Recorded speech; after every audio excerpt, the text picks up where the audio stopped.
The gray cat came up the great staircase of Harcliffe Hall at the failing of the light, as she had come every dusk for 3 winters, past the shut doors and the cold hearths of the west front, along the gallery where no lamp was ever set, and leapt without a sound to the deep stone sill of the tall west window, and sat, with her smoke-gray tail wrapped close about her feet and her pale green eyes fixed down the long darkening veil, waiting. She was watching for a light.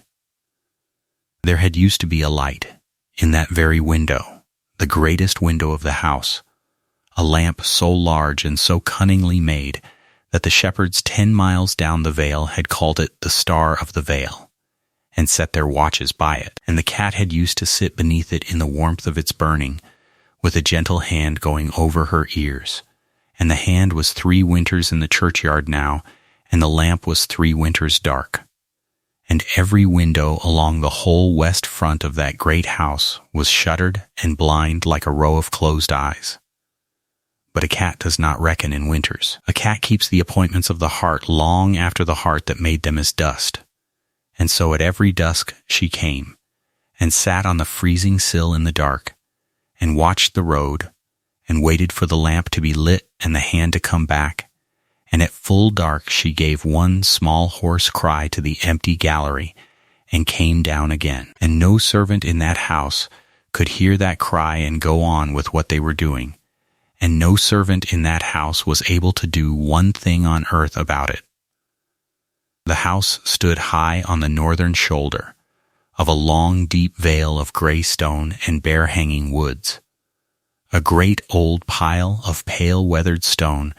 with 100 windows, and it showed to the south and east such lights as any great house shows of a winter evening, the offices, the kitchens, a saloon or 2, candles going up back stairs, but its whole west face, the face that looked down the vale,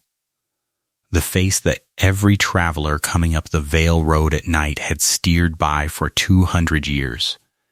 It kept black, deliberately, completely, by the standing order of its master, so that the people of the vale said the hall had turned its back, and the carriers coming late up the valley cursed the dark of it, and the old men remembered aloud what it had been to come over the far rim of the vale at midnight in a hard December and see, small and steady and gold, 10 miles off, the Star of the Vale burning in the west window of Harcliffe, and know from that one point of light exactly where in the black world you were, and how far you had to go, and that somebody in that great house had thought of you, a stranger on a road, and left a light out for you. 6 weeks from the dusk on which this history begins, on Christmas Eve, in the sight of some 300 souls of 2 parishes, the Duke of Harcliffe was going to climb the locked stair of his own west tower carrying a flame in his own hand, and set it to the wick of his dead wife's lamp, and say her name aloud for the first time in 3 winters, with his voice going to pieces on the one syllable of it, and the whole dark vale below was going to answer that lamp window by window and house by house down all its 10 miles, like stars coming out after a storm. But on the evening this history begins, there was no reason under heaven to believe any such thing would ever happen, for the Duke was a shut man in a shut house, and the lamp was locked in a tower room no servant might enter, and the cat sat alone on the freezing sill, and the woman who was going to change every particular of it was at that hour 7 miles down the vale, sitting on the tail of a carrier's cart with her feet hanging over the road, 23 years old, owning very little in the world beyond the small battered wooden case of lampright's tools she held on her knees, and she had never in her life heard the name of Harcliffe until 11 days before. Her name was Esther Blythe. She was small and slight and quick, with a heart-shaped face and warm hazel eyes and honey-brown hair that she wore braided and pinned in a low crown, because it was out of the way of flame like that, and she was the only child of Matthew Blythe, lampright, of the market town of Marden, away in the south of the county. A man who had spent 45 years making lamps and lanterns as another man might spend them making violins, because he held and would say to anyone who stood still long enough to hear it that his was the second oldest trade in the world, that the first thing God ever made after the heavens and the earth was light, and that a man who made lamps was only carrying on the work of the first day of creation in a small way, and ought to conduct himself accordingly. He had made every kind of lamp in his long life: ship's lanterns gimbaled to burn steady in a gale, shaded watch lamps for sick rooms, great argan lamps for halls and churches with silver reflectors beaten so true they would double a flame 4 times over. And he had raised his motherless daughter in the shop among the wicks and the burners and the smell of oil and whiting, so that she had known how to trim a wick before she could well read, and could tell a starving flame from a choked one across a room, and had learned at his bench the whole slow patient craft of it, which was not, he always said, the craft of fire at all, but the craft of keeping, for any fool can light a lamp. The trade is in keeping it lit. And along with the craft she had learned the man's whole gentle, stubborn creed, which he gave her in pieces over 20 years, and which she could have said over like a catechism, that a lamp is never for the one who keeps it, but for the one on the road, that a light in a window is the plainest word one human creature can say to another across darkness, and the word is, "Come, you are looked for," and that a house that will show no light at all is not a house saving oil,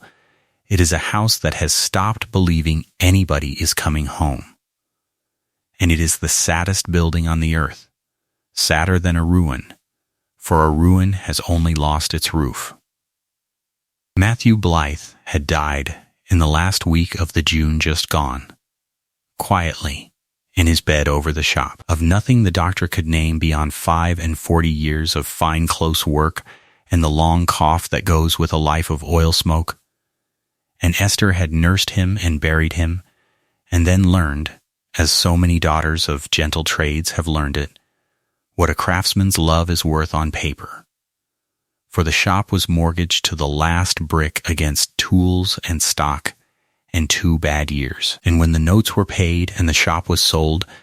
and the men had carried out the benches her father had stood at for a lifetime, there was left to her exactly 11 pounds and some silver, her mother's ring, her own hands,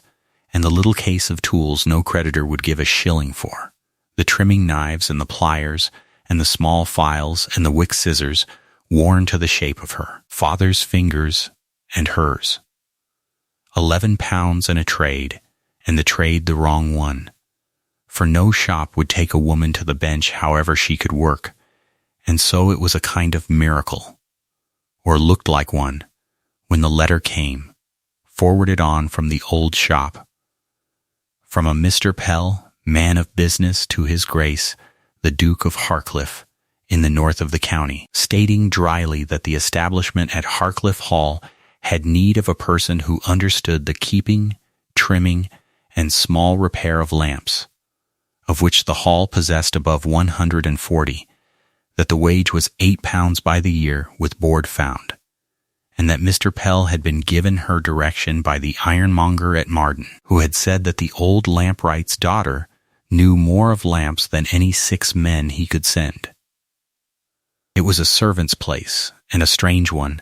and the north of the county was a high, cold stone country she had never seen. And Esther read the letter twice by the light of a lamp her father had made, and wrote back that she would come. So on the last Tuesday of October she went up into the vale on the carrier's cart, sitting on the tail of it among the boxes, with her tool case on her knees and her russet brown cloak drawn close, watching the country change around her from soft green farms to steep gray stone, the walls climbing the fell sides like netting flung over the hills, the bare woods hanging in the clouds the color of old bronze, the light going early and cold, and the carrier, a long-faced man with 9 slow miles to fill, gave her Harcliffe as they went, The way carriers will give a stranger a great house, by its wonders first and its wound second. It was the greatest house in that end of the county, he told her, and had been a byword for open-handedness. The old duke and the young duke after him, a house that kept the whole head of the Vale in work and beef. And the young duke, the present duke, had married for love, a Miss Isabel Ray as was, a baronet's daughter from down the country. No great match in land, but a great match in everything else. And for 11 years there had not been a happier great house in England. You may take my word, miss, for my own sister was third housemaid there 7 years, and wept when she went away out of it. And then he was quiet a space, and clicked his tongue at the horse, and did the thing Esther was to watch the whole Vale do all that winter, every man and woman of it, at the smithy and the turnpike and the inn. He came up to the middle of the story and stepped around it, the way a man steps around a hole in a churchyard path, so worn and known he no longer sees himself do it, and said only, "And then her grace died, 3 winters back, of a night in December,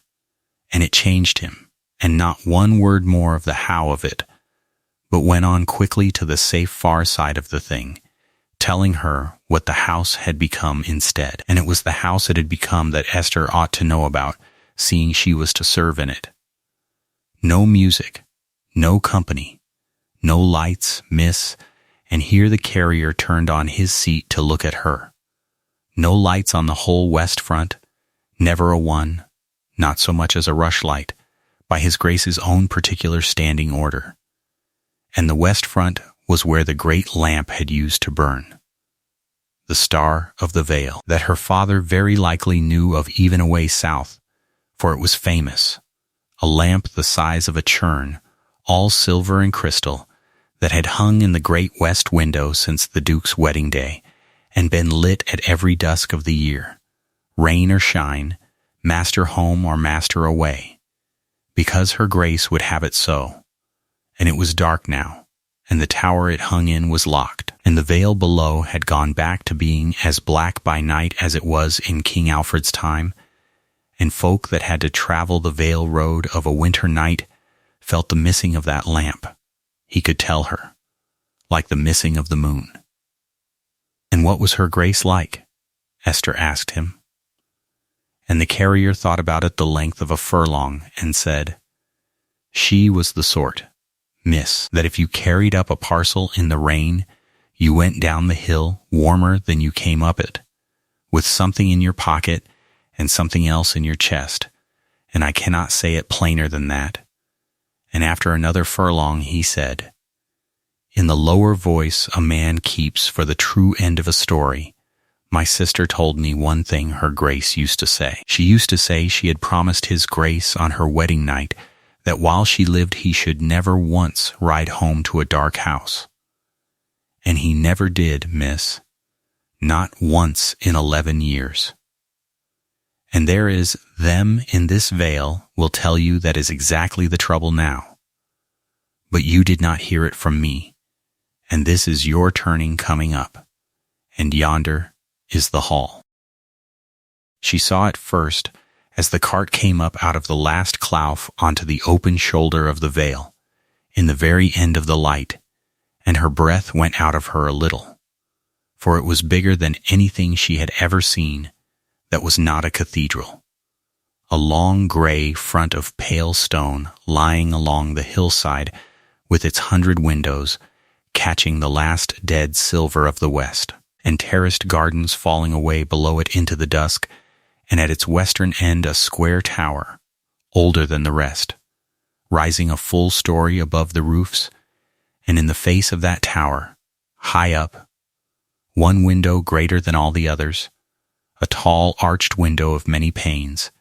and even at that distance and in that light she could see that it was shuttered blind, and that the whole west front below and beside it was shuttered the same, every window of it, so that half the great house was sealed like a face with a cloth over it, and the lit windows of the east end only made the dark half darker. And Esther Blythe, who had been raised from the cradle on the meanings of light, read that building the way another woman would have read a page, and what it said made her wrap her arms about her tool case as if against a colder wind than was blowing. For she thought, that is not mourning. Mourning is a dark coat. That is a house holding its hand over a burn. And then the cart put her down, box and case, at the side door under the east arch, and rattled away into the dusk, and left her standing in the cold. It was a straight-backed, upright woman of near 60, who came out to her at last with a lantern, Mrs. Stanage, the housekeeper. A woman with a face that had been handsome once, and had given it up as an extravagance, and a great ring of keys at her waist, and she held the lantern to Esther's face, and looked her over from hood to him, and said, "So you are the lamp girl," in the voice of a woman who had argued against a lamp girl and lost, and took her in through stone passages to a small room by the still room, and gave her a supper of bread and cold meat, and while Esther ate, laid out the rules of the house in the flat-worn voice of a bill often read, and Esther listened and understood inside the first minute that every rule in the list was the same rule, wearing different clothes. She was to have charge of every lamp in the house, and she would find them a disgrace. For old Treadgold's hands were past it these 2 years, and no one had liked to say so. She was to draw her oil from the store by weight, and keep her book. She was to light the east front, the offices, the hall, and the south rooms in use, and the list of what she was to light was written out, and she would keep to it. "And now attend," said Mrs. Stanage, "and here it is, and I will say at once. No light goes west of the long gallery arch. Not a lamp, not a candle, not a rushlight, not a spark carried in a dish. The west rooms are shut and stay shut, the west front shows dark and stays dark, and the tower stair is locked, and the key is not on my ring, nor on any ring in this house, for His Grace keeps it on His own person. And what is in the tower is nothing to you or to anybody. If a light is ever seen in any window of the west front of this house, the servant that carried it there goes down the hill that same hour. No hearing and no character. His Grace's own standing order, 3 winters old and never once broken. You will hear talk in the Vale of Wye. You will not add to it. You will not speak of her Grace, not to me, not to the maids, not to any soul living, and if you are asked in the village, you know nothing, for you do know nothing. And the last thing. There is a cat. Mrs. Stanage said it as if the word cost her, and for the first time her eyes went away from Esther's, somewhere over her shoulder, into some middle distance where the whole shut west wing perhaps stood invisibly before her. A gray cat. She was her Grace's. She is fed at the kitchen door morning and evening, and she is let go where she will, by His Grace's order, all doors save the tower, and no hand in this house touches her, not because she is fierce, but because she will not have it, and it distresses the maids to try, and every evening at dusk she goes up to the great west window in the gallery, and sits on the sill in the dark, and waits there, till full dark, and then cries, once, and comes down, and you will hear it, for you will be about the lamps at exactly that hour. And I tell you of it now, so that you shall not come running to me the first evening white as a sheet, as the last 3 new girls have done, asking what it was. It is nothing. It is the cat. You will get used to it, said Mrs. Stanage, in the voice of a woman who had said the same words to herself for 3 winters and knew them for a lie, and took up her lantern, and showed Esther to a small, clean, cold room up the back stair, and left her. And Esther lay that night in the strange bed, listening to a great strange house creak, and settle in the frost around her, and thought about a lamp the size of a churn, locked 3 winters in a black tower with the shutters over it, and about oil gone thick and gummed in the reservoir, and a wick left charred in the burner, and silver tarnishing black in the dark, and crystal furring over with dust, all that patient work of some craftsman's hands, dying by inches of nothing but neglect. And it hurt her the way it had hurt her father to see a good instrument abused, a plain pain, almost bodily, and she did not know yet whose hands had made the Star of the Veil, and there was no reason on earth she should have known. And yet she lay a long while listening to her own heart before she slept, and her last thought was her father's voice, saying, as he had said 100 times over his bench when some fine thing came in broken that a fool had owned, "Well, it has found its way to us now, and we shall see." In the morning she began, and the state of the lamps told her the state of the house before she had been at work 3 hours, for a house's lamps are its small daily honesties, and these had been let go the way a man lets go his dress when he has stopped expecting anything of his days, and she went at it steadily, room by room along the list she was given, mending, trimming, scouring, coaxing, and by the end of the first week the east rooms of Harcliffe were filling of an evening with a clean, warm, steady light that they had forgotten, and the maids said the place looked like it used to, and then caught themselves saying it and stopped, and Esther worked, and watched, and held her tongue, and learned the house, going everywhere she was allowed, and stopping exactly where she was not, and everywhere she went she found the same thing the rules had already taught her, a house that had shut its grief up in the dark and posted sentries on it. She found the long gallery, a beautiful cold room running the whole width of the house north to south, hung with dim dukes and duchesses, and at its western side the tall arched window with the deep stone sill, the greatest window of the gallery, which looked straight down the vale 10 miles into the weather, and which had no lamp near it, and no candle branch on its sill, though the fittings were there. The little wrought brackets her trade knew the meaning of at a glance, empty, their sconces taken away, and at the north end of the gallery the arch, and beyond the arch the west passage running away into the dark toward the shut rooms and the tower stair, and across that arch, though it had neither door nor chain, a line no servant crossed, so that the maids swept up to it and turned as if it were a wall. She found, in the estate office where she went for her oil book, hanging behind Mr. Pell's desk, a small framed drawing that stopped her dead in the doorway with the jug in her hand, a patent drawing, fine and true in ink gone brown,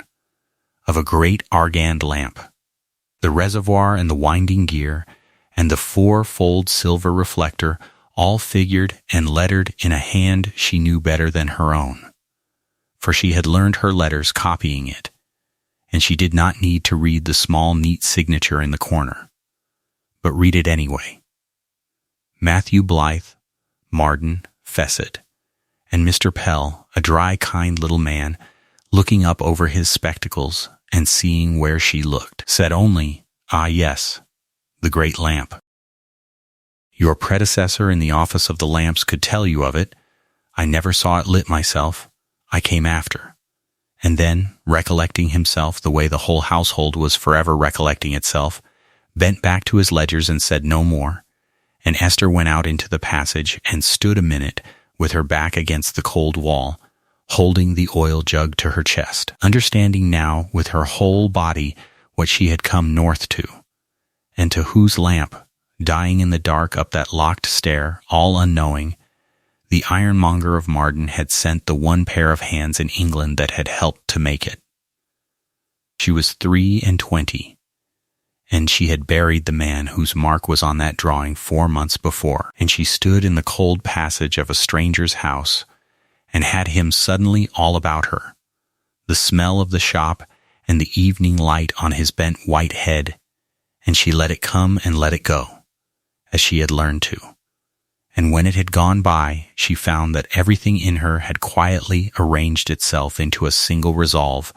plain as a trimmed wick, that whatever the orders of this house, and whoever kept the key, she was not going to leave her father's masterwork to rot in a black tower,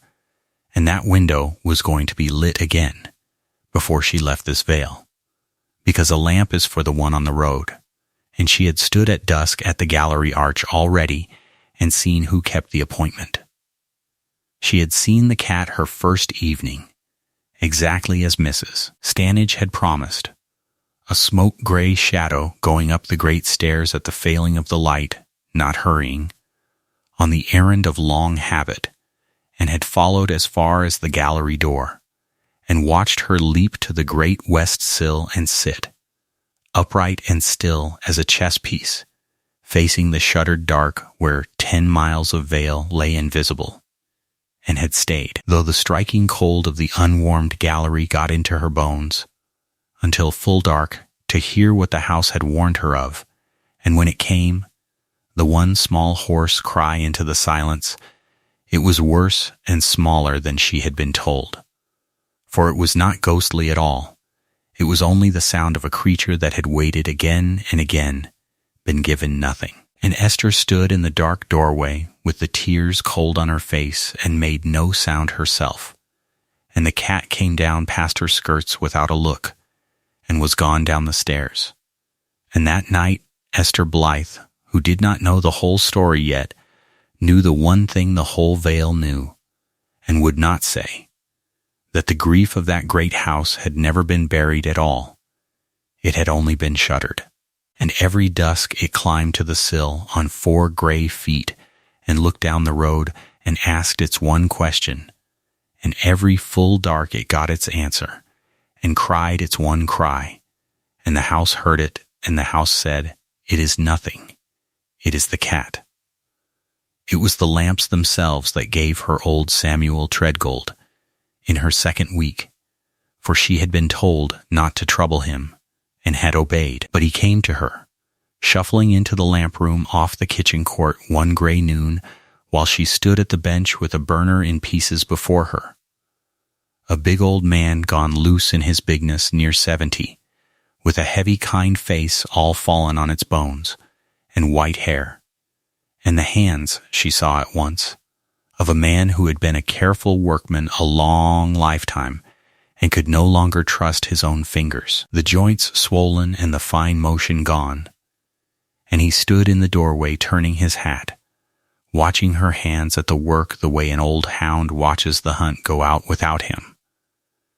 and said at last, gruffly, "You keep a clean bench." And Esther, who knew exactly what was standing in her doorway, for she had seen her father's friends come to the shop in just that way in their last year, to smell the oil and be near the trade, said, without stopping her hands, "I was taught to. And there is a chimney here crazed at the shoulder that I cannot account for, Master Treadgold, for the wick below it is set true, and I should be glad of your opinion." And the old man came in. He came in and gave his opinion, which was right, and stayed the afternoon, and came back on the morrow, and within the week he was on the stool by her bench half of every day, handing her tools before she asked, calling her lass, telling her the house lamp by lamp. This one smoked, because the flue of that chimney drew across it. That one wanted a taller gallery. The great hall pair were his own conversion, 30 years back, from oil to argand, and his Grace's father had given him a guinea over his wage for it. And Esther worked, and listened, and asked nothing, nothing at all, for she had learned patience in the hardest school there is, which is the keeping of small flames in moving air, and she knew that the old man had not come to her for the sake of a crazed chimney. He had come because he was the other keeper of the shut thing, and the weight of it was 3 winters old, and the fine motion of the heart goes at the last like the fine motion of the hands. It cannot hold its grip forever. And on a sleeting afternoon, at the end of her second week. Over a burner they were rebushing between them, with the little window running wet and the kitchen court empty. It came, all of it, in the low, steady voice of a man laying down at last a load carried alone, up a long hill. He had been 40 years the lamp man of Harcliffe, boy and man, and he had helped hoist the great lamp into the west tower window with his own shoulders under the tackle on the young Duke's wedding morning, 11 years and a lifetime ago. And she should understand first, before he told her the end of anything, what that lamp had been. For the Vale's talk made it a wonder of silver and crystal, and it had been that. But that was nothing. It had been a promise. Lass, her Grace had come north a bride of 19, out of a soft southern country into these fells, and the tale in the household, got from her own maid, was that on the first night of her marriage, standing at that west window with the whole black veil below her, she had been near to weeping at the darkness of this country, and had said to his Grace that where she was bred no farmhouse would let full dark come down without a candle at the pane for whoever might be on the road, and that a great house owed greater manners. And she had made him a promise there and then, and made him laugh making it, that while she lived he should never once, though he came home at any hour of any night of the year, ride up his own vale to a dark house. And the lamp was ordered that same winter from the finest maker in the counties south, a Marden man, said old Treadgold, a name of Blythe. And here Esther's hands went still on the bench, and she said, quietly, "Go on." And he went on, not knowing, for she had been hired to the house as plain Esther, and her surname had gone no further than Mr. Pell's ledger, and for 11 years that lamp had burned at every dusk of every day, and it was never a servant that lit it. That was the heart of the matter, lass, and the Vale never knew it, but I knew it, for I trimmed and filled her and kept the tackle true. But the lighting of her? No, her Grace lit that lamp with her own hand every dusk of her married life, master home or master away. It was her hour, and her office, and her joke, and her sacrament all in the one. She would leave company at the table for it and come back laughing, and when his Grace was from home, in London or at the sessions or wherever his affairs took him, she would go up, besides at full dark, and again at midnight if he was expected, to see the flame stood clean, because, she used to say to me, Master Treadgold, a promise that is kept only in fair weather is not a promise. It is a mood. 11 years, said the old man, and stopped, and put down the tool that was in his hands, and looked out at the sleet, and Esther put down her own, and waited. And the house was very quiet around them. And then he told her the end of it, plainly, slowly, in order, the way an old workman renders an account. Her Grace had never been strong in the chest, and the third winter back had come at her hard. A long wet autumn and an early frost, and she had taken a low fever in November and been a month abed, and was but just up from it, white as paper and thin as a lath, in the middle days of December, when there came a quarrel, the only quarrel of that whole marriage that ever the household heard so much as the shape of. His Grace was wanted in the county town, some business of the sessions and of the election that was then stirring. 3 days' business, maybe 4. And her Grace had asked him not to go, or to put it off the week, and no servant knew rightly why she asked it, whether she felt her own weakness more than she had let the doctor see, or whether it was only a foreboding such as comes on people. But ask it she did, before witnesses, at the breakfast table, which was not her way, and his Grace, who had crossed her maybe twice in 11 years, was tired and pressed and spoke short, and said something of women's fancies, and that the kingdom's business would not wait upon a head cold, and went, and the last the servants of that house ever heard pass between them living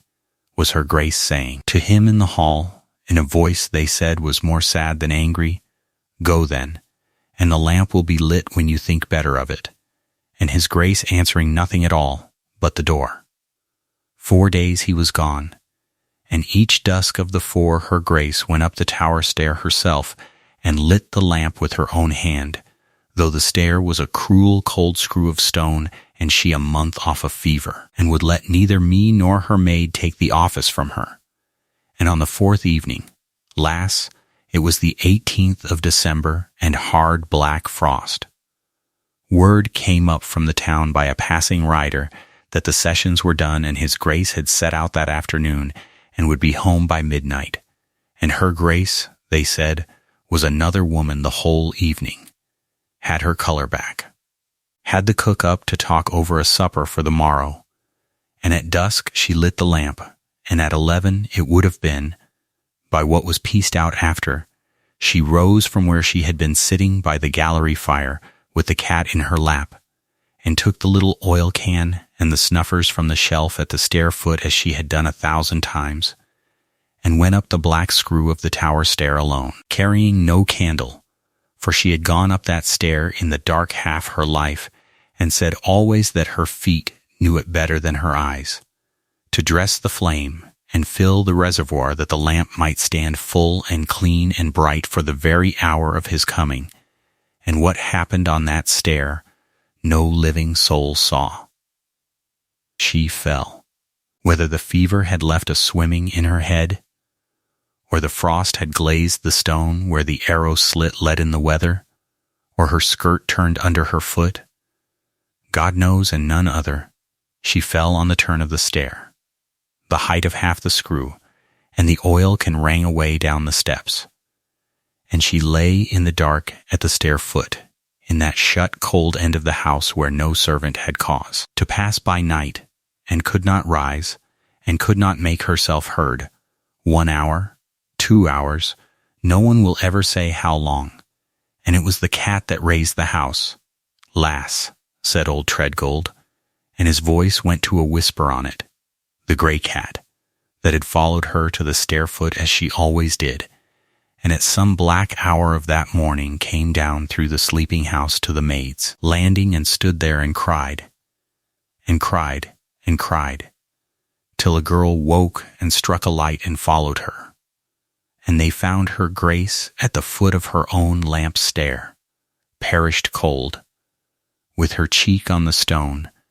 and above her at the head of the black screw the lamp still burning, full and clean and bright, the only light in the whole west of the house. And his Grace's horse already on the Vale Road, they reckoned after, coming home to it. She did not die that night, said the old man. It had been better if she had. God forgive me for the saying. She was carried up broken and chilled through, and the fever came back on her chest by morning like a house afire, and she lived 5 days, in and out of knowing, and his Grace never left the side of her bed 1 hour of the 5, and what passed or did not pass between them at the last no soul knows, for the room was kept, but a maid that carried water heard the one thing through the door, and it has never been spoke in this house since, and I will speak it now the once and never again. Lass, at the very end, in the last night, her Grace came clear a little space, as the dying do, and was heard to say to him, plain and gentle, "It was not your going, my love. It was only the stair. It was only the stair, and whether he took that into himself and believed it, or whether it went by him like rain on glass,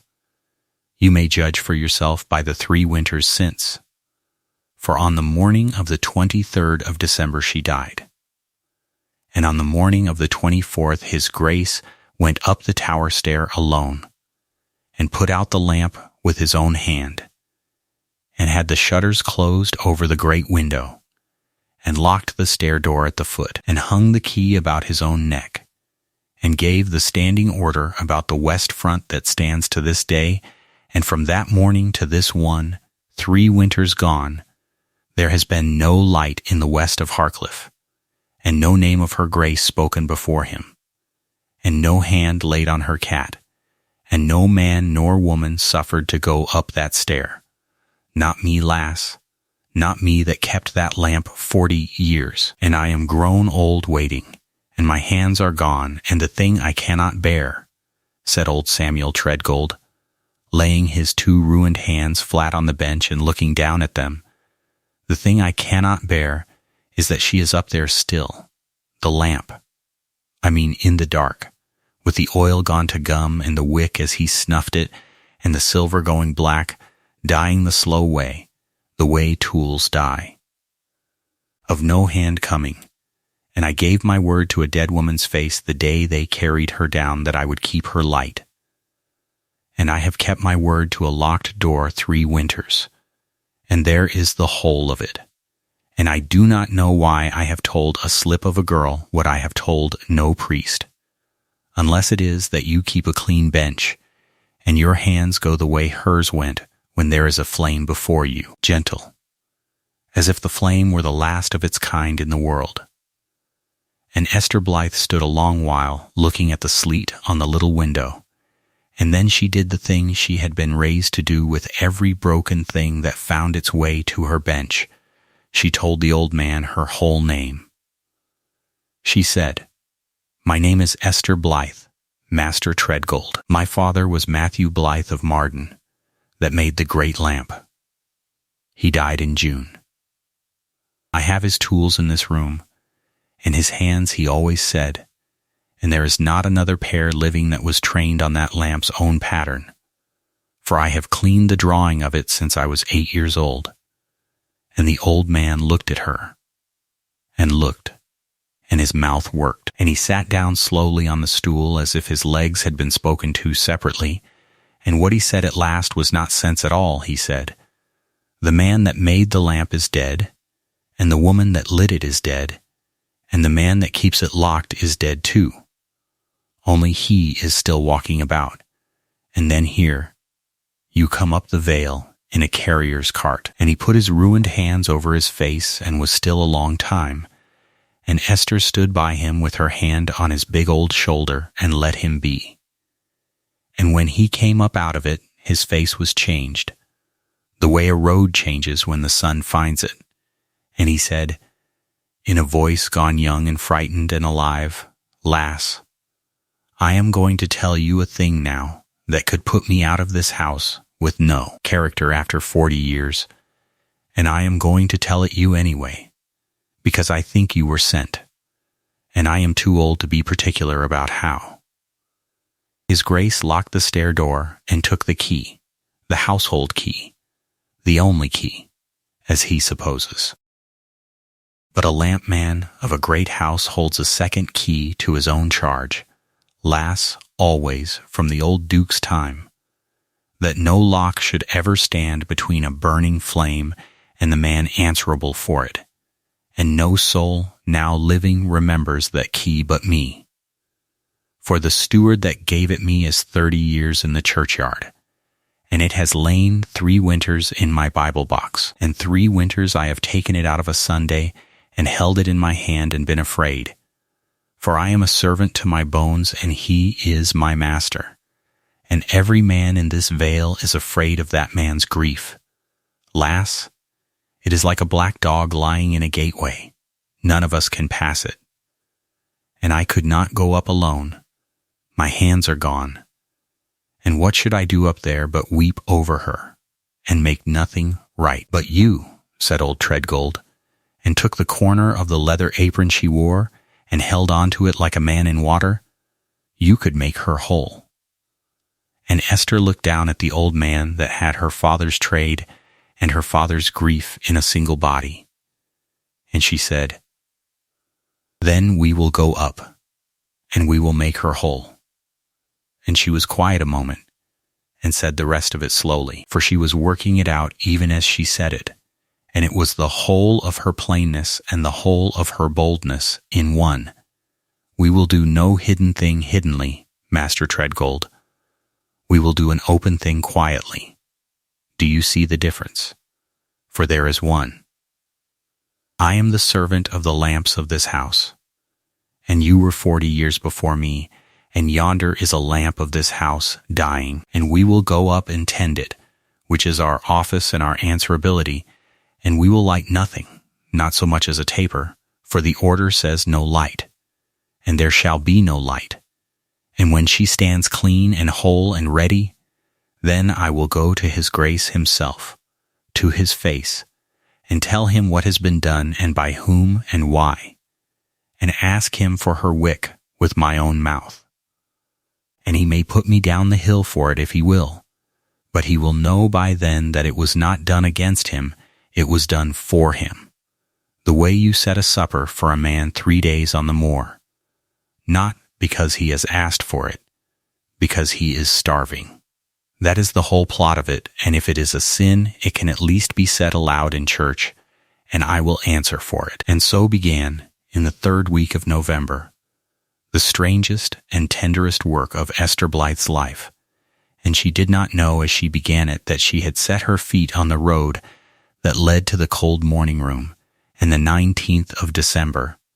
and the worst hour she was ever to stand through. She knew only that on the first night, a little past 10, when the house was down, she and old Treadgold went soft along the west passage by the light of one shaded watch lamp that they put out and left at the arch, and felt their way the rest in the dark, his hand on her shoulder, her hand on the wall, to the little door at the tower foot, and the old man's key went in stiff and turned hard, with a sound in that silence like a bone breaking, and the black screw of the stair stood open before them, breathing down at them a cold 3 winters deep. And it was there, on the very threshold, that Esther felt something pass her ankles like a curl of smoke, and the gray cat went up the dark stair before them, sure and soundless, the first of the 3 of them home. The lamp room was a small stone chamber at the head of the screw, 8-sided, the whole west side of it one great arched window shuttered blind, and there one poor candle lantern, lit again up there behind the shutters where no gleam could go abroad, showed Esther in the first minute why the old man had not been able to come alone,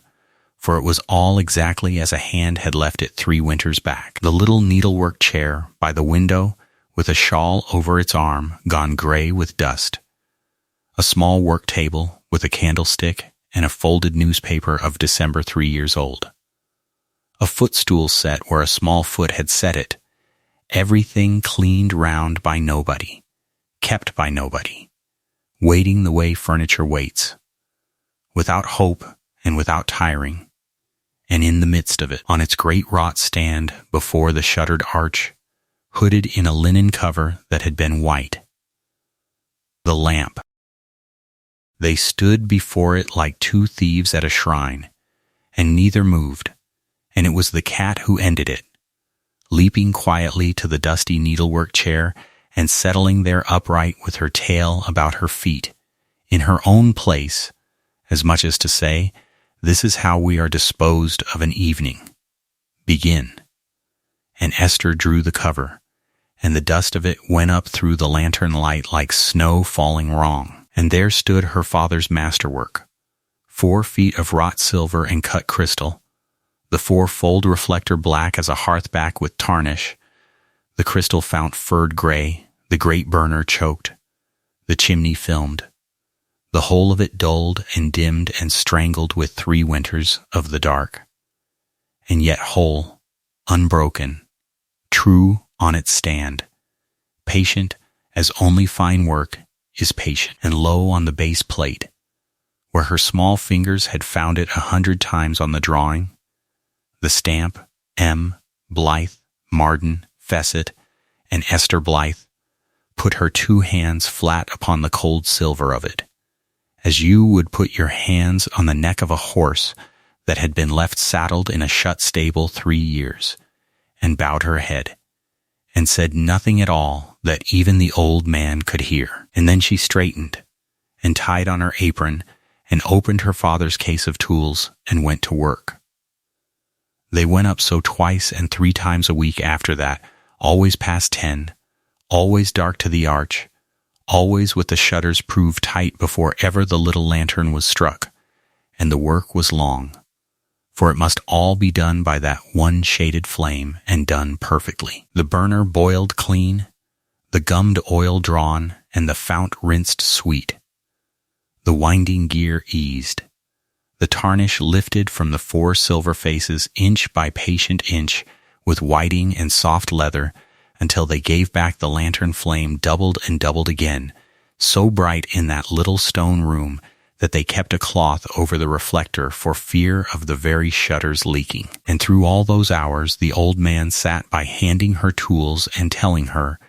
in the low voice a man uses in a church, 11 years of that room, what her Grace sang to herself of a dusk. How the cat had come to the house a starveling kitten and been carried up that stair inside her Grace's muff, and the cat sat on the needlework chair through every session, upright, green-eyed, unblinking, supervising the work like the foreman of the dead, and it was on the 4th of those nights, moving the little work table to come at the window bolts, that Esther found the writing case. It was a small traveling writing case of red Morocco leather, lying on the table's under shelf beneath the old newspaper, and she thought no more of it than of the candlestick until she moved it and it fell open on its worn hinge. And there under her lantern lay a letter, begun and not ended, in a light running lady's hand, the ink gone brown, and at the head of it, December the 17th, 3 winters back, the day before the fall, and Esther stood with the lantern in her hand, not touching it, and read the first lines against every intention of her heart, because they were before her eyes and her eyes were her trade, and the first line said, "My own love, I have lit your lamp again this evening, and I sit by it now to write to you. For the flame is such good company that I find I cannot be as angry as I meant to be, and that is always your luck. Come home. You will quarrel far better warm, and I will quarrel better too, and when we have quarreled all we care to, we will agree, as we always do, that." And there the hand had stopped, mid-sentence, mid-thought, at some small interruption, 3 winters old, a servant at the stair-foot, the striking of a clock, meaning to take the sentence up again in a moment, in an hour, on the morrow, and the morrow had been the 18th of December. Esther closed the case with the letter within it and set it back exactly upon its shelf, and said nothing that night to old Treadgold, for she had no right to what she had read, and it was not hers, and there are things it is a trespass even to have seen. But she carried the lines away with her, whatever her intentions, for they had gone into her the way flame goes into a wick, and lying in her bed that night she understood, with a completeness that frightened her, the exact size of what was locked up that stair, and why a strong man 3 winters gone could not so much as look at the west front of his own house. And she understood too, though she could not yet have said how she knew it, that the letter was the true lamp of that tower, and that some day, somehow, if any of this was ever to come right, it would have to be lit, that is to say, read, by the one pair of eyes on earth it had been begun for. She met the Duke himself 12 days into the work, on the 2nd Sunday of December, at dusk, and it happened the simplest way in the world, which was that he came home early from somewhere and came up the great stairs while she was going along the gallery about her lamps, and she stepped back against the wall with her taper as a servant does, and he passed her without a look. A tall, gaunt man of about 36 in a black riding coat, hatless, with black hair silvering early at the temples, and a face that had been merely handsome once and was now handsome the way a keep is handsome, all its gates up. And he had gone 6 paces past her when he stopped. He stopped because of the cat. The gray cat had come with Esther that evening, as she now often did, threading the gallery at her heel while the lamps went alight one by one down the east side, and at the Duke's passing she had not fled, as she fled from all the world but two, but sat down in the middle of the gallery floor between the man and the girl, and looked at him, and then looked deliberately up at Esther, and then back at him, the way a cat will divide a room. And the Duke of Harcliffe stood arrested in his own gallery, looking down at his dead wife's cat, sitting untroubled at the hem of a lamp girl's skirt, a creature that for 3 winters had suffered no mortal hand and fled all mortal company, washing one gray shoulder now within a foot of the girl's boot,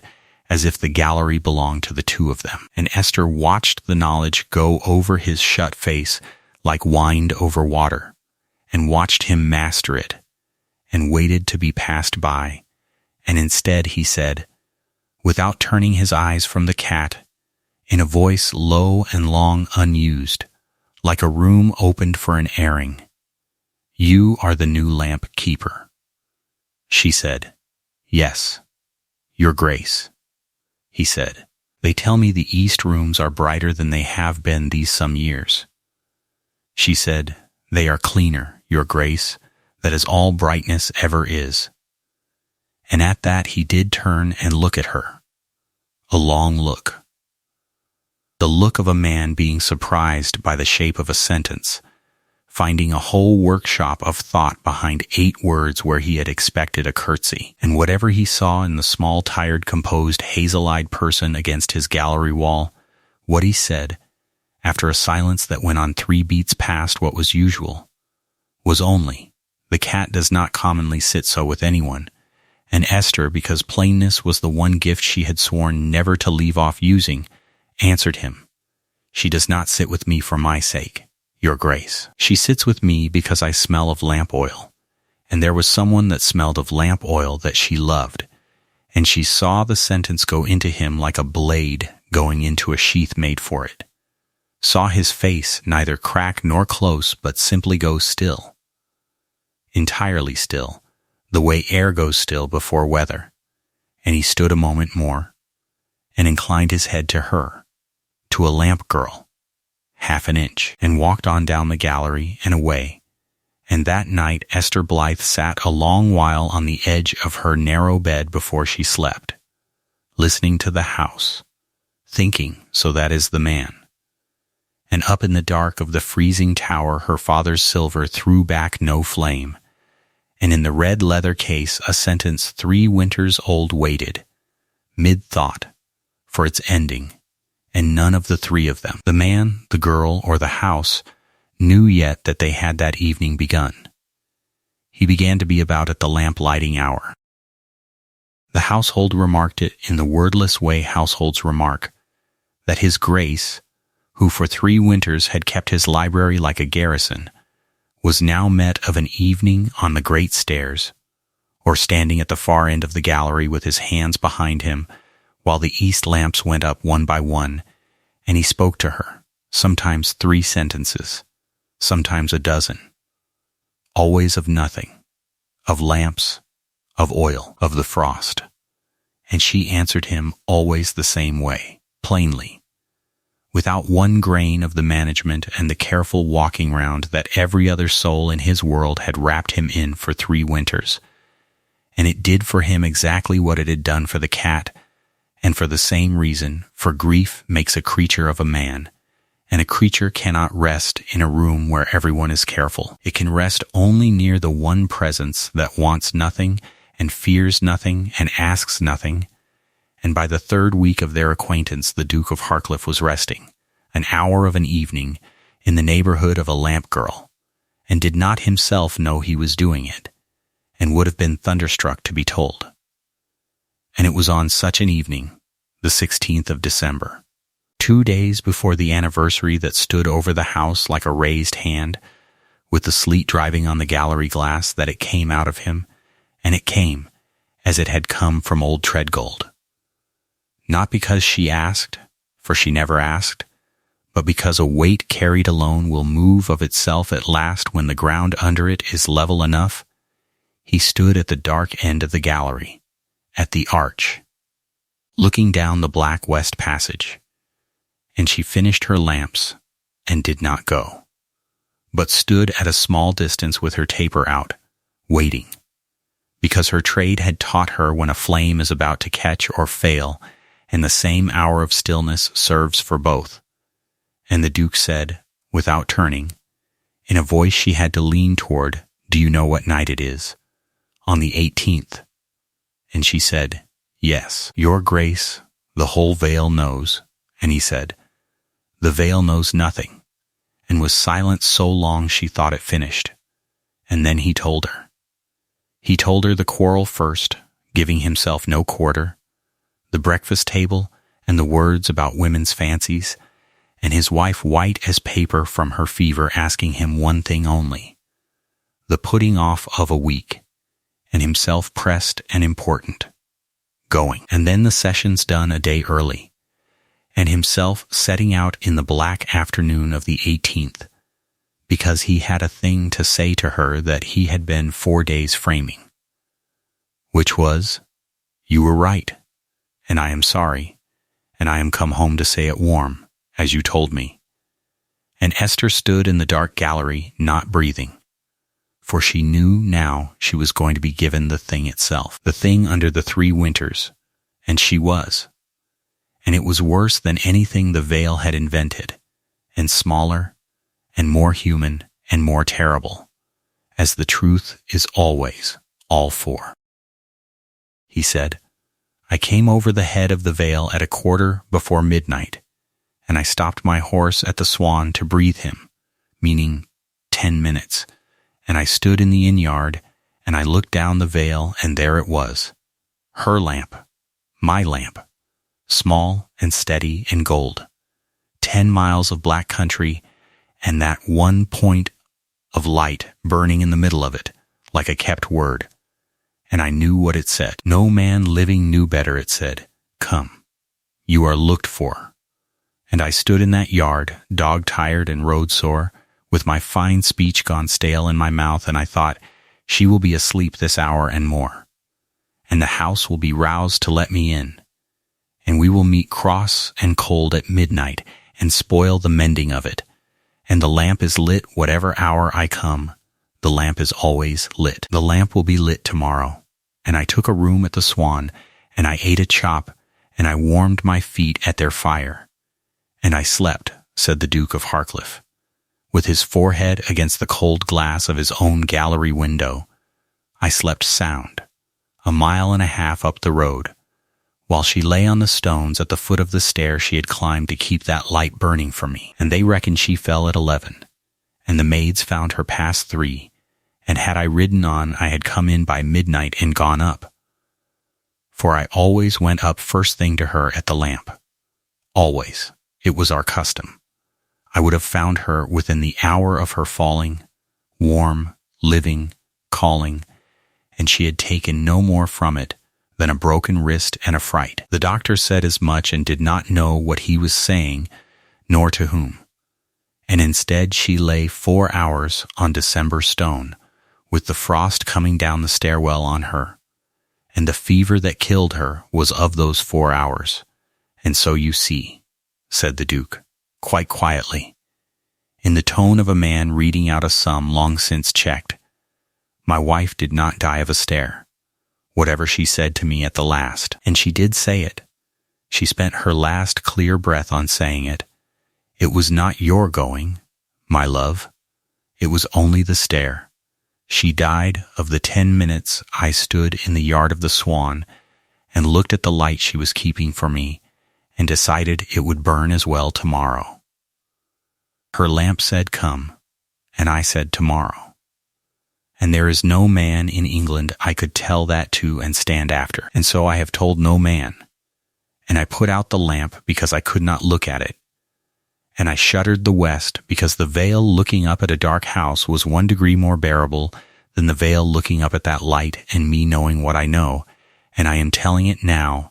to a lamp girl in a dark gallery. God knows why. Unless it is that you are the first creature in 3 winters that has stood near me without wanting me to be well. And Esther Blythe was silent a long space. the right length of silence, which was itself a skill her father had set in her, and then she said the thing that she had, and it was not comfort, for she had sworn to herself at his first sentence that whatever else she gave this man, she would never once give him a false coin. She said, "Your Grace, I will not tell you the 10 minutes were nothing, for they were what they were, and you have counted them true, and no soul that loves has ever once been spared that sum. For love keeps no honest books till after. Every mourner alive is standing in some inn-yard of their own. Sir, mine is a June morning when I let my father talk me out of sending for the doctor, because he wished so hard not to be fussed over, and the doctor after said it had likely made no difference, and the word is likely, Your Grace, and I shall carry the word likely to my grave. That is the price of having hands and a heart and no gift of prophecy, and it is a bitter price, and every human creature pays it. But I will tell you what your sum leaves out. You read that lamp right 11 years and wrong once. For 10 minutes, being tired and sore and sorry, and of those two facts about you, the 11 years and the 10 minutes, you have chosen to keep only the 10 minutes. And you have built this whole dark house over them, and you live in them. And the choosing of that is not faithfulness to her, Your Grace, though it wears faithfulness as black, because there is a question you have never once let yourself ask, and my trade obliges me to ask it, which is, what was the lamp for? It was not for her.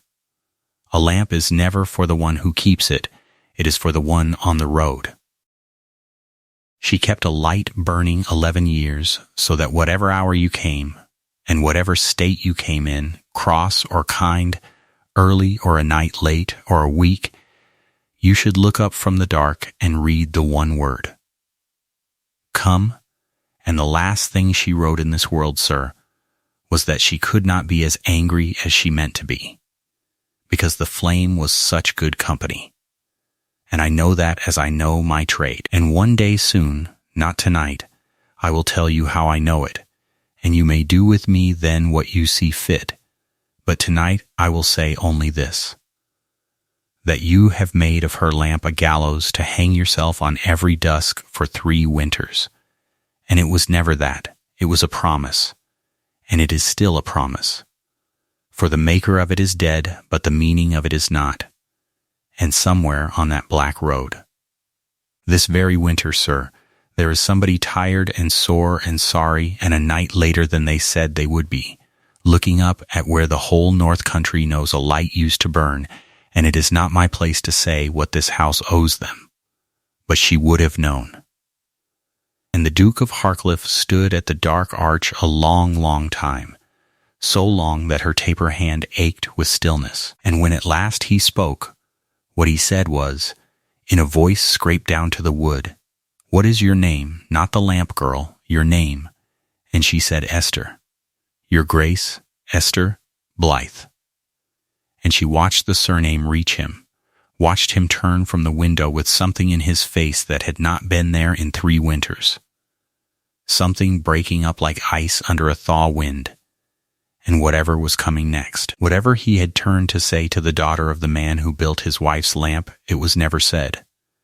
Because at that moment, from the well of the great staircase, there came up the sound of a carriage on the sweep and the great doors going open, and a voice, a woman's voice,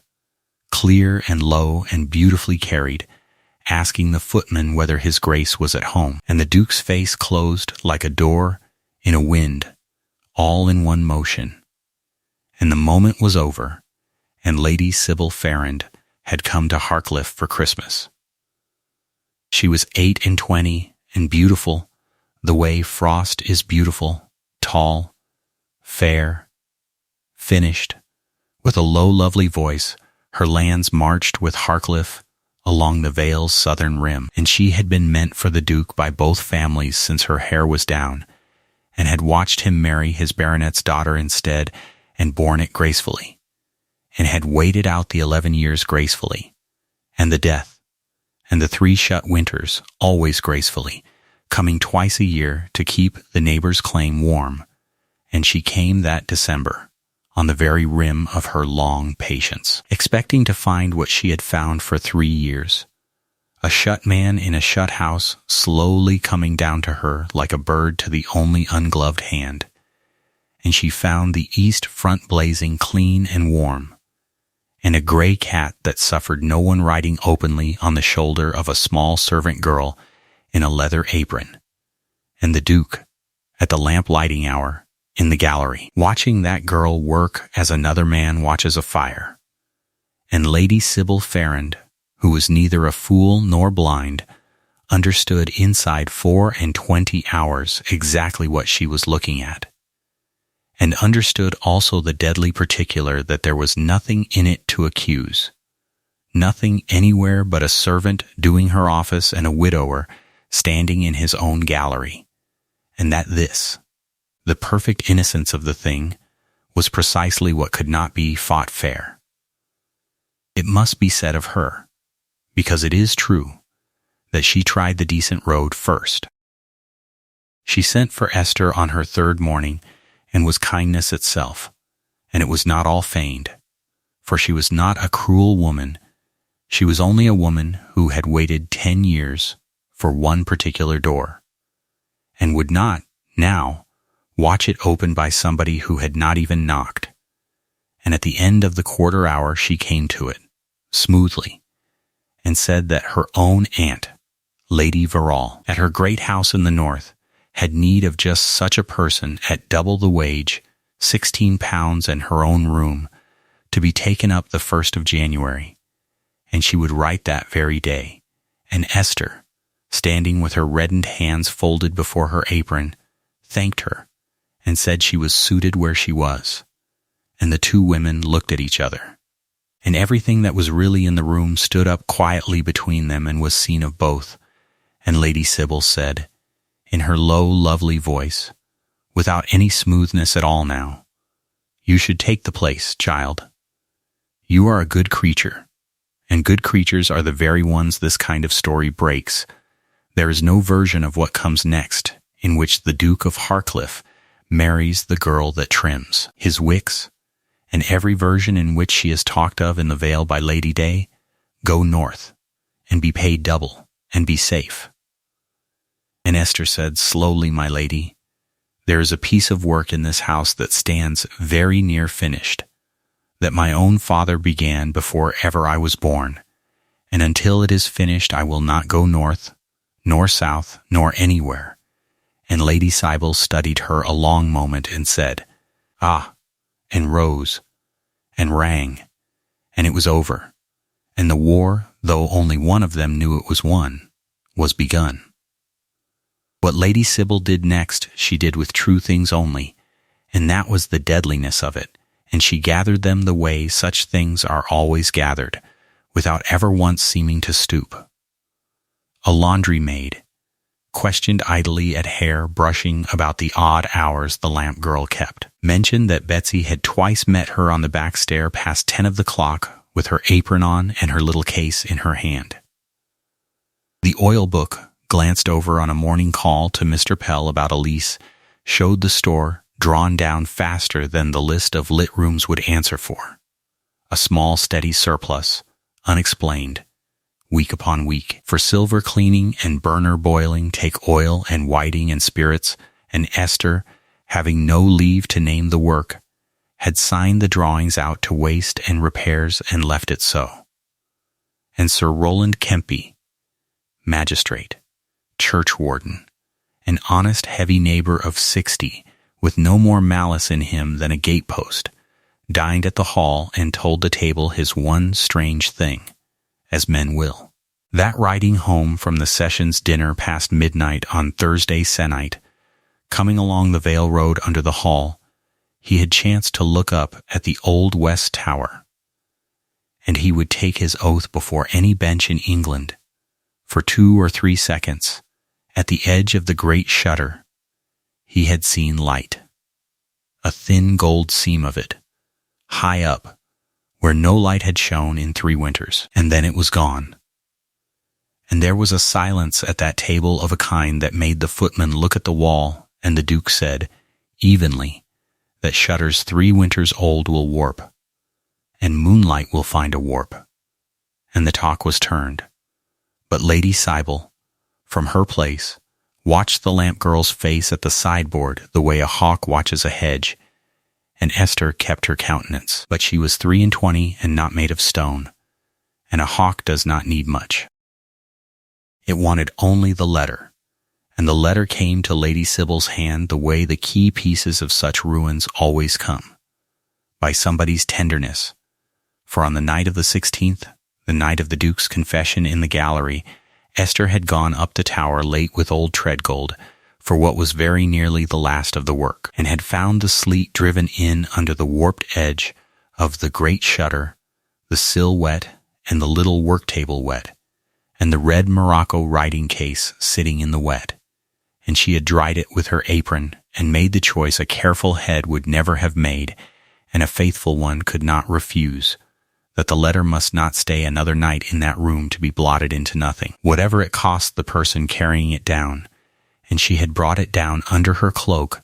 and laid it in the bottom drawer of her own small chest, beneath her Sunday linen, until the day when she could put it into the one right hand herself.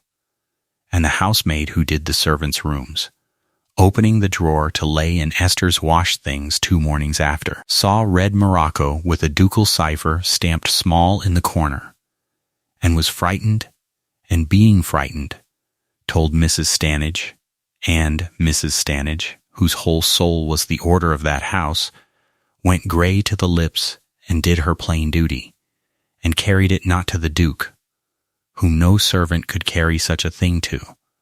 but to the guest of rank in the house, who received it with exactly the grave reluctance the moment asked for. And if there was a small still hour that night in which Lady Sybil Farren sat alone with the case unopened on her knees and saw, with perfect clarity, the whole engine she was about to let fall, and that she could still, even now, put it quietly back, it passed, as such hours pass, and in the morning she did the other thing. They were called into the morning room on the 19th of December at 10 of the clock,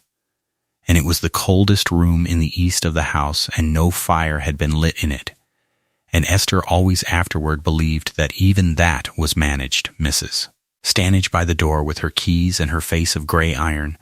Sir Rowland Kemp heavy and unhappy in the middle of the room, with the writing case on the table before him like a thing lying in state, for Lady Sybil had been so distressed, so unwilling to be in any way a party, that she had begged dear Sir Rowland to see the sad business rightly done, and then had come to the morning room anyway, in dove grey, and sat by the window with her hands folded, the picture of sorrowing rectitude, and the Duke of Harcliffe stood at the cold hearth with his back half to the room. And old Samuel Treadgold, who had been sent for last and understood none of it yet, stood bewildered by the door, twisting his hat, and it was Sir Rowland who spoke. Because honest men are the chosen hammers of this world, there being no other kind worth the wielding. He was sorry for it, he said, on such a season, but it must be gone through. Item, that she, Esther Blythe, had been abroad in the house repeatedly past 10 of the clock, with her case of instruments upon no errand in her book. Item, that the oil store showed a wastage these 5 weeks that her book did not answer. Item, that a light had been seen, by his own eyes sworn to, in the shuttered west tower at past midnight, where by his Grace's standing order no light might be. And item, said Sir Rowland, and his big voice went quiet with the genuine sorrow of it, that there had been found in her box, hidden beneath her linen, this, her Grace's own writing case, taken out of a locked room to which there is one key only, and that key upon his Grace's person, and he laid his broad hand on the red morocco, and said, Girl, I ask you before God, and you will consider well before you answer, how did a locked door and a dead lady's property come to be no obstacle to a lamp trimmer 4 months in this county, and every face in that cold room turned to her. And the black shape the true things made, hung up together in that order, was so complete, so finished, so much better made than the truth, that for one long moment Esther Blythe looked at it herself and understood exactly how a lie can be built entire out of facts, the way a false light can be built entire out of true flame, and it needs only the one wrecker's hand to set it where the rocks are. Then she told the truth, all of it, in order, in the flat plain voice, the second key held 40 years by the lamp man of the house, the nights of work behind proved shutters, the oil and the whiting signed to waste because the work had no name it was safe to give. The great lamp, standing at this hour clean and whole and ready at the head of the stair, and the letter carried down from the wet of a warped shutter to save it, and kept beneath her linen until it could be given into the one hand it was written for. And she heard it fail as she said it, heard it be too long and too strange, and ask too much. A tale of a secret key, and a dead man's mark, and a rescue by night, told by the accused,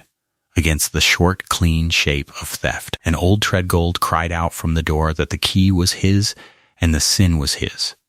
and was not believed either, was gently and terribly not believed. An old servant covering for a young one, everyone in the room had seen it done before, and through all of it, the Duke of Harcliffe stood at the cold hearth with his back half turned and said not one word. That was the wound of that morning, and Esther took it standing. Not Sir Rowland's items, not Mrs. Stannage's face of iron, not the dove-gray stillness at the window, the silence of the man at the hearth, the man who knew, who alone in that room possessed the one fact that made her story hang true and the accusation fall to sticks. For he knew what stood locked at the head of that stair worth the cleaning, and he knew who her father was, and he knew, from her own mouth in the dark gallery, I will tell you one day how I know it, and you may do with me then what you see fit. And to speak any syllable of that knowledge was to open the tower, and the 18th of December, and the Swan, and the 10 minutes, before Sir Rowland Kempe and his own housekeeper and the woman in dove-gray by the window, and the man who had not been able to say his wife's name in 3 winters, stood at his cold hearth with his back to the room, and did not turn round, and after a silence that Esther would hear the length of,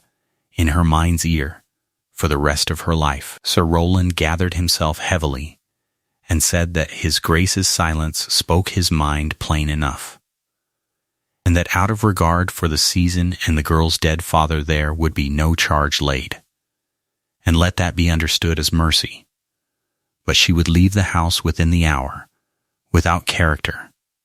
and the parish would know why.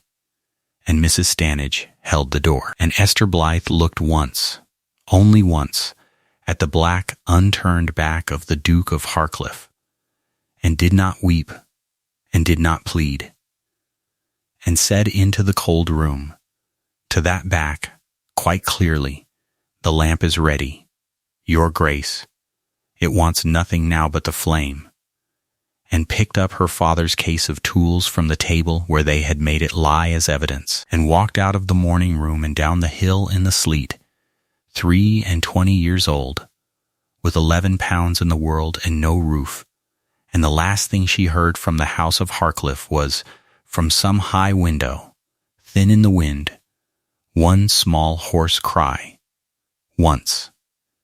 And if your own chest has gone tight at a man standing silent at a hearth, while the one person who never failed him is put out into the sleet, then put your name to this house before you go on, friend, for the tale turns here,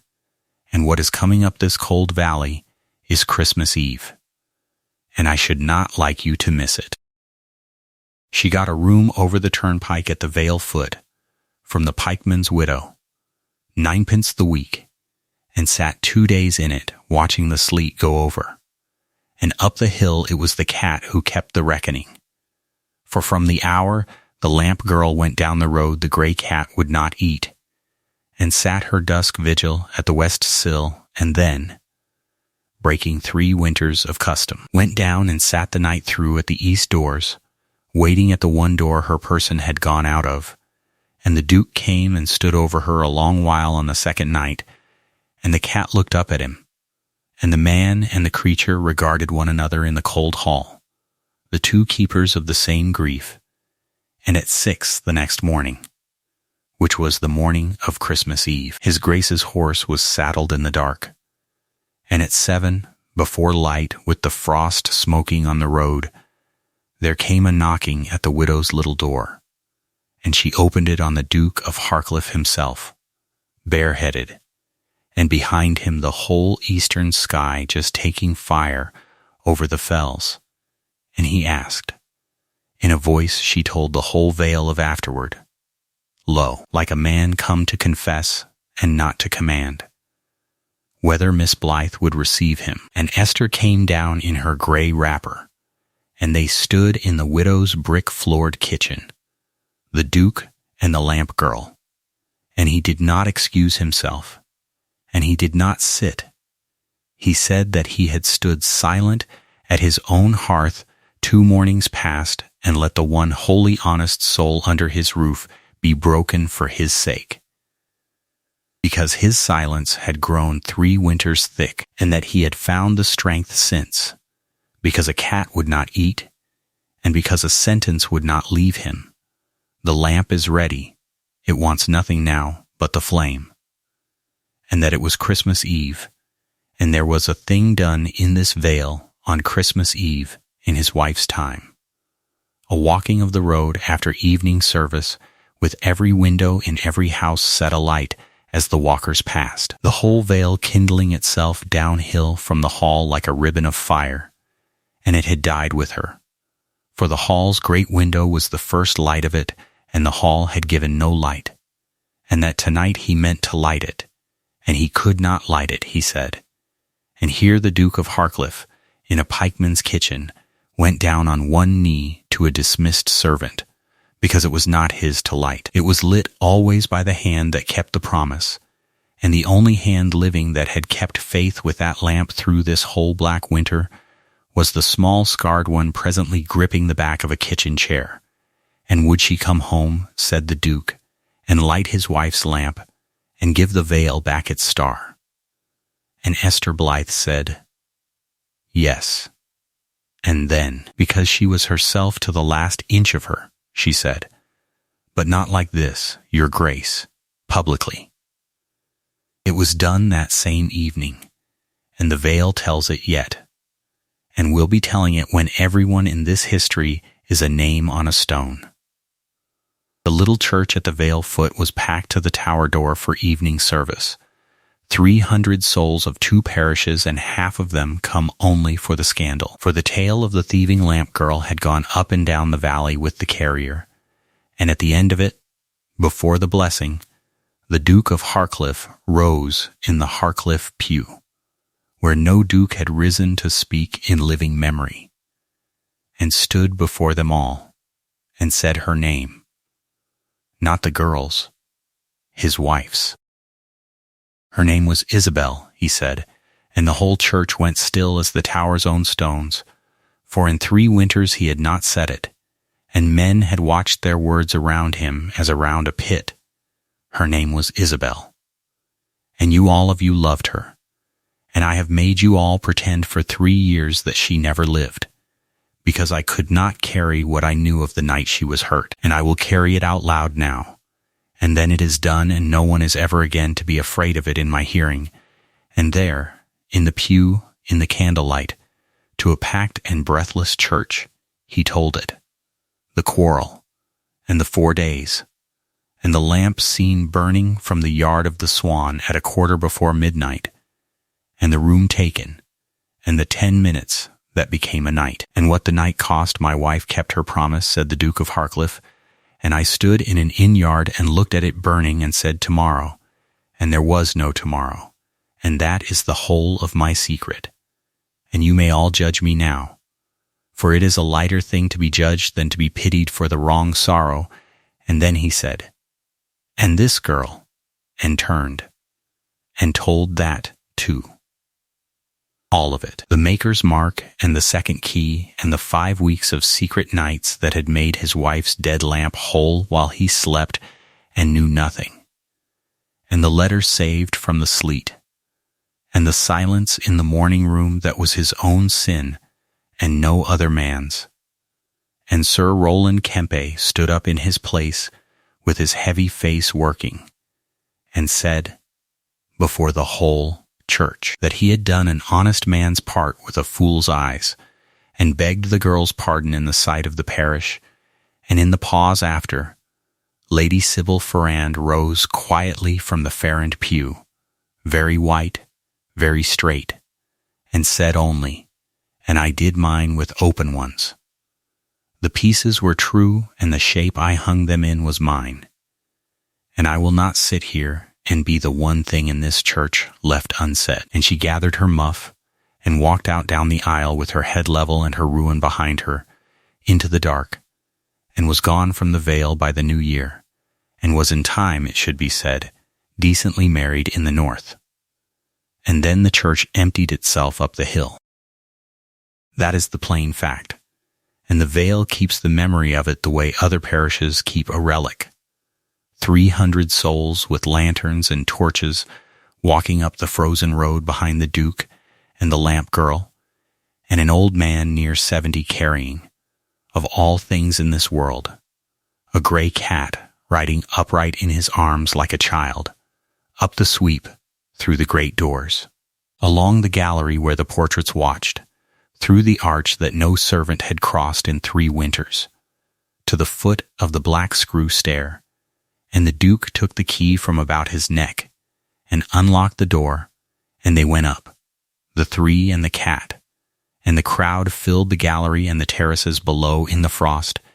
every face turned up to the shuttered arch of the great west window. And inside, in the little stone room, old Treadgold folded back the shutters on the whole glittering frost-lit Vale, and Esther Blythe set the fount and the wick and stood back, and gave the flame into the Duke's hand after all, because a promise, she said, wants the one who made it, and I only ever came to trim it. And the Duke of Harcliffe touched the flame to his wife's lamp, and the fourfold silver took the little light and doubled it again, and the Star of the Vale stood up, burning in the great window of Harcliffe for the first time in 3 winters, gold and small and steady over 10 miles of dark.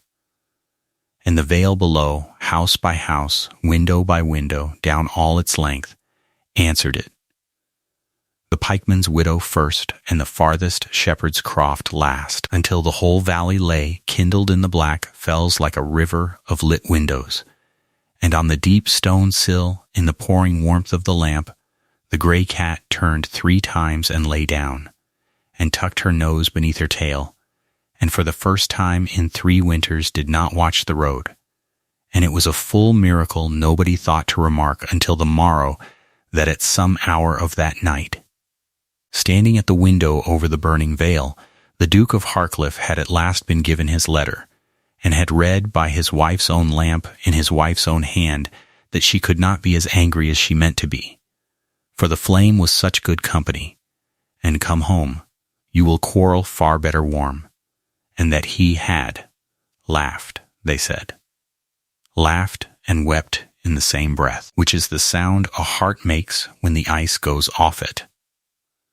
They were married at Candlemas, which is the Feast of Lights,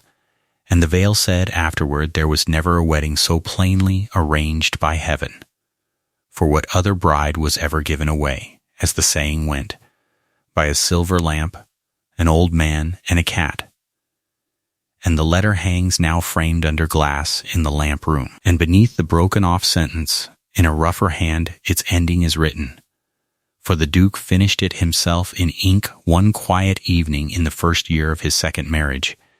and what he wrote there is family matter and no business of the Vale's, though the Vale has guessed these 40 years, and guessed kindly. and the lamp was never dark again in that generation. And there stand to this day, if you go up that valley, a line of stone lamp pillars along the 10 miles of the Vale Road, set up at the Duke's charge in the years after, and endowed with oil forever. And the carters and the late walkers of that country call them the Duchess's lights. And most could not tell you which Duchess, and it does not matter, for both of them would be content with that. So, here is where I leave you. On a frozen Christmas Eve, with a whole valley burning window by window like an answered prayer, and an old man and a cat asleep in the warmth of a kept promise. I have thought all this week about the 10 minutes in the yard of the Swan, and about how many of us are living shut up inside some 10 minutes of our own, keeping the shutters over the one window that most wants light. And I think the Duke's mistake was never the inn, my friend. It was the 3 years of tomorrow that came after. And that is a mistake that is always still mendable at the hour you decide it is. So tell me, before you sleep tonight, is there a lamp in your house you have been leaving dark, and who is out on the road that would steer by it if you lit it? Next time I mean to tell you of the first summer of the new Duchess, and of the lamp maker's other masterwork that came up the Vale in a crate with no letter, and of the traveler who knocked at midnight because he had steered 10 miles by a light that was not supposed to be burning. And if you have walked all this cold way up the Vale with us tonight, put in the comments below which city you are watching from, for I read every one, and it never stops astonishing me how far one small light will carry in the dark.